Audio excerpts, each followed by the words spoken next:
नमस्कार दोस्तों, आशा करते हैं आप सभी लोग स्वस्थ होंगे, प्रसन्न होंगे, अपने अपने कार्यों में व्यस्त होंगे। मित्रों, कल मैंने आपको बतलाया था कि कैसे ताहर सिंह के द्वारा शहर बुखारे का टीका छीन लिया जाता है और कनक सिंह बेबस होकर के उनके साथ में जाते हैं और एक समय दे देते हैं ताहर की माघ महीना की जब 13 होगी उस दिन हम आपके यहाँ ब्याह के लिए आएंगे। और इस तरीके से बारात प्रस्थान करती है, बुखारे शहर पहुँचते हैं। ये सारी बातें मैंने आपको पिछले वीडियो में बतला रखी हैं। और इसी बीच में पता चलता है माहिल मामा को और वो पहुँच जाते हैं बुखारे शहर। पृथ्वीराज महाराज के तंबू में कहते हैं आपने ये ठीक नहीं किया है, हम आपके लिए कोई नहीं हुए, आपने हमारे बेटे का टीका छीन करके धांधु को जबरन चढ़वा दिया। पृथ्वीराज कहते हैं इसमें हमारा कोई वो नहीं है, ताहर ने ऐसा किया है। और माहिल काफ़ी नाराज़ हो जाते हैं, उनके तंबू से बाहर आ जाते हैं। उसके बाद वो सीधे पहुंचते हैं बुखारे शहर। रणधीर सिंह जैसे ही उनको देखते हैं बड़ी आव भगत करते हैं। इत्र वालों के द्वारा इत्र छिड़का जाता है उनके ऊपर और पान वाला तुरंत पान देता है जो धीर से अपने हाथ से खुद देते हैं। रणधीर सिंह का ऐसा मिलना देखकर माहिल गदगद हो जाते हैं, फूले नहीं समाते। तब वो कहते हैं रणधीर सिंह और आपने सब कुछ बढ़िया किया, लेकिन आपने एक काम बहुत गलत कर दिया। आपने धांधु के यहाँ अपनी पुत्री का संबंध तय कर दिया, क्योंकि कहा जाता है कि एक तो गुलाम ही बहुत बेकार होता है और फिर गुलाम का गुलाम वो तो तिलाम कहलाएगा। ऐसा वो धांधु है जो दशराज बछराज की नाजायज़ पैदाइश है। ऐसी बातें जब माहिल के द्वारा की जाती हैं तो रणधीर सिंह क्रोध से भड़क उठते हैं और वो कहते हैं कि टीका छीन लिया वो तो कनक सिंह लड़का था, अब मैं देखूंगा कितने बड़े वीर हैं, मैं इनकी जो है सारी फौजें समाप्त कर दूंगा। तब माहिल कहते हैं पृथ्वीराज चौहान हैं और कोई साधारण योद्धा नहीं है जो शब्द पा करके बाण चलाते हैं, यानी वह शब्दवेदी बाण से धमकाते हैं रणधीर सिंह को। रणधीर सिंह भी क्रोध में कहते हैं कि हमारे पास में भी तिलस्मी तलवार है, गेंदा तमोलन का जादू है और हम भी देखेंगे पृथ्वीराज की कितनी हस्ती है, कितना बड़ा योद्धा है। ऐसे ताव दे करके राजा को माहिल बुखारे शहर से प्रस्थान कर जाते हैं। और उसी बीच में यहाँ पर पृथ्वीराज के तंबू में चर्चा चलती है पनवारी की। तब वो ताहर से कहते हैं कि क्या किया जाए, पनवारी जो है कौन लेकर के जाएगा। तब ताहर कहते हैं कि अभी बुलाता हूँ मैं छेदी को। तो जो दिल्ली का बारी है वो छेदी था, उसको बुलाते हैं और कहते हैं जाओ ये पनवारी बुखारे शहर में दे करके आओ रणधीर सिंह को।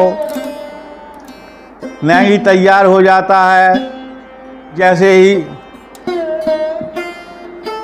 मुख्य द्वार पर पहुंचता है वह बुखारे शहर के, तो जो देवहीवान था वो कहता है ठहरो, किधर से आए हो, किधर जा रहे हो। तब छेदी सारा वृत्तांत कह सुनाते हैं और कहते हैं हम तुम्हारे राजा से मिलना चाहते हैं।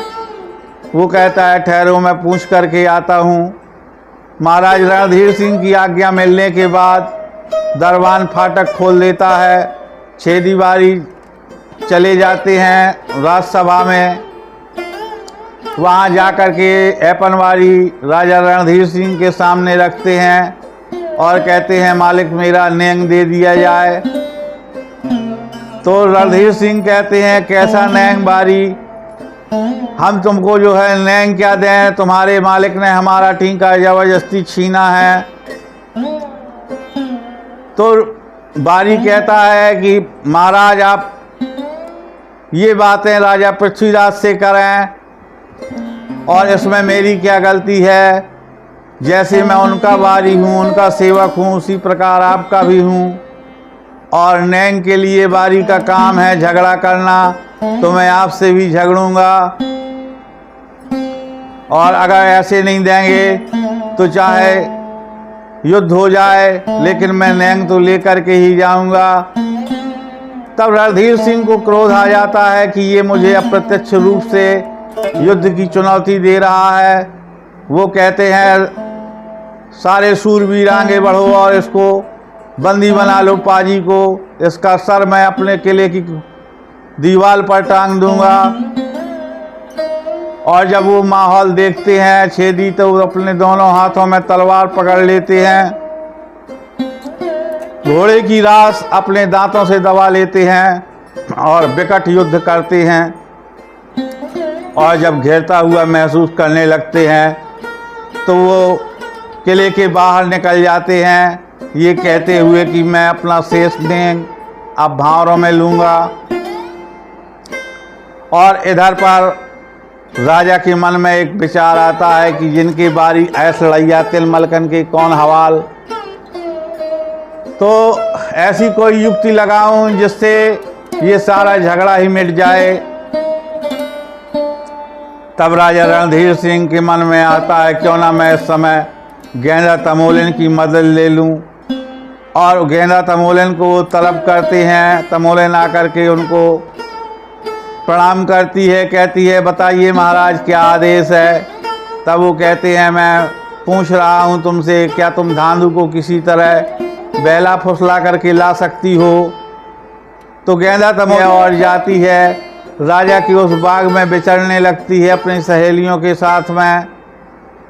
इधर देवगति से धांधु भी विचरण कर रहे हैं, सुबह सुबह का समय है। तो गेंदा को ऐसा एहसास हो जाता है कि यही धांधु है, तो वो अपनी सहेलियों से आपस में कहने लगती है कि मेरा तो जन्म धन्य हो गया, मैं धांधु की चरणदासी बनूंगी। हे ईश्वर एक बार मुझे उनके दर्शन करा दो, मेरा जन्म सफल हो जाए। ऐसी बातें सुन करके धांधु भ्रम में पड़ जाते हैं कि ये मेरा नाम ले लेकर के क्यों चर्चा कर रही है। वो पास जाते हैं, कहते हैं क्या बात है, आप क्यों धांधु को बार बार याद कर रही हैं, कौन हैं आप। तब वो बताती है कि मैं रणधीर सिंह की बेटी केसर हूँ और मेरा विवाह जो है धांधु से हो रहा है और मैं बनाफर राय की संगत पा करके धन्य हो जाऊंगी। तब धांधु कहता है मैं ही हूँ धांधु। इतना सुन करके वो बहुत अधिक प्रसन्नता व्यक्त करती है, चरणों में गिर जाती है। धांधु कहते हैं तुम आप मिली बहुत अच्छा लगा। तब वो कहती है लेकिन मेरा मन तो अभी प्यासा ही रहा, मैं तो चाहती हूँ कि आपके चरणों की कुछ सेवा कर लेती, आप मेरे साथ मेरे महलों में चलिए। तब धांधु कहते हैं ऐसा कैसे संभव है, हमें आपके द्वारपाल ही अंदर नहीं जाने देंगे। तब वो कहती है मैं अपनी पालकी में आपको छिपा कर बैठा लूँगी। और धांधु उसकी बातों में आ जाते हैं, तैयार हो जाते हैं जाने के लिए और उसकी पालकी में सवार होकर चल देते हैं बुखारे शहर की ओर। और जब वहाँ पर पहुँचते हैं तो वह फाटक के अंदर जाते ही गेंदा तमोलिन बाहर आ जाती है और रणधीर सिंह से कहती है ये रहा धांधु, आपसे कैद करते बने तो कर लीजिए। इतना सुनते ही धीर सिंह के 500 सैनिक दौड़ पड़ते हैं, धांधु को चारों ओर से भालों से घेर लेते हैं धांधु भी अचंभित हो जाता है कि ये कैसा हुआ, मैं कैसे इसके शब्दों में फंस गया। लेकिन वह भगवान का ध्यान करके इन सैनिकों से मुकाबला करने का निश्चय करते हैं और निकल आते हैं, और जिस सैनिक को अपना घूंसे का प्रहार कर देते हैं वो सैनिक धराशायी होता चला जाता है। इस तरह से धांधु ने 500 सैनिकों के गोल को तोड़ दिया। सारे सैनिक तितर बितर होने लगे, और जिस सैनिक को वो पकड़ करके या किसी भी चीज़ के द्वारा मार देता था तो एक प्रहार के बाद वो प्रहार सहने के लायक नहीं रहता था। उसी समय आते हैं राजकुमार दिलीप सिंह और कनक सिंह शिकार करके, और जब यहाँ ये स्थिति देखते हैं तो वो विचार करते हैं कि हम इस वीर से कभी न जीत पाएंगे। तब राजकुमार दिलीप सिंह अपनी कृपाण निकालते हैं जो तिलस्मी तलवार थी, और उस तलवार का बाहर निकलना था म्यान से कि एक बिजली सी कौन जाती है। धांधु मूर्छित हो जाते हैं। राजा रणधीर सिंह बंदी बना लेते हैं। बंदी बनाने के बाद उसे अपने जेल खाने में डाल देते हैं। उस खंदक में निकलना संभव नहीं था, फिर भी हाथों में हथकड़ियाँ, पैरों में बेड़ियाँ और गर्दन में तोक डलवा देते हैं, जिससे धांधु हिल भी नहीं पाते, और उसी भक्सी से रो रो कर चिल्लाते हैं, दहाड़े मार कर रोते हैं कि मुझे यहाँ से कैसे निकालेगा कोई। और ये खबर पहुँचती है केसर बेटी के पास तक। तब केसर बेटी कहती है, दासी अब मैं क्या करूँ, स्वामी तो मेरे जेल में पहुँच गए। तब वो दासी कहती है, महारानी आप किसी प्रकार से ये खबर चौहानों की लश्कर में भेज दें कि आपका जो है दूल्हा धांधु बंदी हो चुका है। और जब ये सारी सूचना जो है पृथ्वीराज को मिलती है उस दासी के द्वारा, तब उस दासी को वो बहुत सारा इनाम देते हैं। और जैसे ही ताहार इस सूचना को सुनते हैं वो सारी फौजें एक साथ तैयार कर देते हैं, और इधर से कनक सिंह जाते हैं। दोनों में बड़ा तगड़ा वाक्य युद्ध होता है। पहले कनक सिंह कहते हैं कि तुम धोखे न रहना, ये गढ़ दिल्ली नहीं है जहाँ पर तुमने मेरे से टीका ज़बरदस्ती छीन लिया था, ये बुखारा शहर है, और मैं तुमको जो है खेत खेत दिल्ली तक मारूंगा। ऐसा एक दूसरे के साथ में वार्तालाप करते हैं, और तब फिर इनका युद्ध प्रारंभ होता है। बारी बारी से दोनों योद्धा अपने अपने प्रहार कर रहे हैं। अंतिम प्रहार के रूप में कनक सिंह के द्वारा भाला फेंका जाता है, जो ताहार जिसकी चोट बचा लेते हैं। और जब ताहार अपनी तलवार से वार करते हैं तब कनक सिंह उस वार को नहीं बचा पाते, और उनका घोड़ा वहीं मौके पर ही जूझ जाता है। कनक सिंह घोड़े के नीचे गिर जाते हैं। बस उसी समय चौड़ा आगे बढ़ कर के बंदी बना लेता है कनक सिंह को। ये सारा वृत्तांत जब पहुंचता है बुखारे शहर में, तब राजा रणधीर सिंह स्वयं तैयार होते हैं। इसी बीच में दिलीप सिंह कहते हैं, महाराज आप क्यों चिंता करते हैं जब आपके पुत्र समर्थ हैं, आप महलों में आराम करें। मैं अभी जाता हूँ, देखता हूँ कैसी दिल्ली की फौज है। और वो गेंदा तमोलन के साथ में आते हैं, युद्ध के लिए ललकारते हैं, लेकिन जब चौड़ा और ताहार के सामने उनकी पेश नहीं चलती, यानी उनकी सेना के पैर उखड़ने लगते हैं, तब वो तमोलन से कहते हैं, क्या गेंदा मुझे यहीं मरवा दोगी। तब गेंदा अपनी जादू वाली लाल और पीली झंडियाँ निकालती है और लेकर के दौड़ लगा देती है पृथ्वीराज के लश्कर की ओर। और सारा लश्कर भैंसा बगला इस तरह से जो है पशु और पक्षियों में तब्दील होने लगता है। और जब ऐसी स्थिति देखते हैं ताहार और चौड़ा, तो ये अपने हथियार छोड़कर भाग जाते हैं और जाकर पृथ्वीराज से कहते हैं, महाराज यहाँ विकट लड़ाई है जादू की, इनसे हमारी आपकी पेश नहीं चलना, और अगर जान की रक्षा करना चाहते हैं तो अब आप मैदान छोड़ करके भाग ही आएँ। इतना सुन के पृथ्वीराज अपना हाथी मोड़ देते हैं और ये सब लोग दिल्ली की ओर भाग जाते हैं।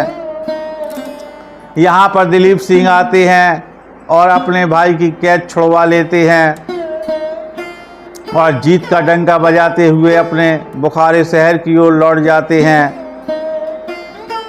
ये खबर जब केसर ने सुनी तो उसका मन बड़ा व्यथित हो गया कि एक आसरा था वो भी टूट गया।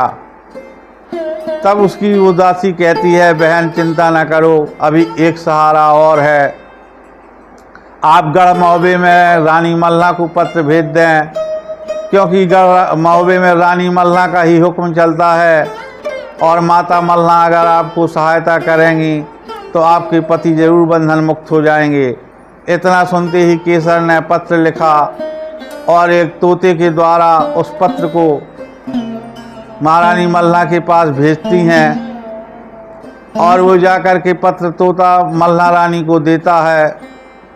इसके बाद माता मल्हा आगे जो कदम उठाती हैं वो मैं आपको कल के वीडियो में बतलाऊंगा। अगर चैनल पर नए हैं तो आप सब्सक्राइब कर लें, वीडियो को लाइक करें, शेयर कर दें। आप सभी लोगों का मैं बहुत आभारी रहूंगा। मैं किन विपरीत परिस्थितियों में हूं सोशल मीडिया पर नहीं कह सकता हूं, लेकिन आप सभी लोगों का सहयोग अपेक्षित है। आप सभी लोग यहाँ तक बने रहे, बहुत बहुत धन्यवाद। नमस्कार।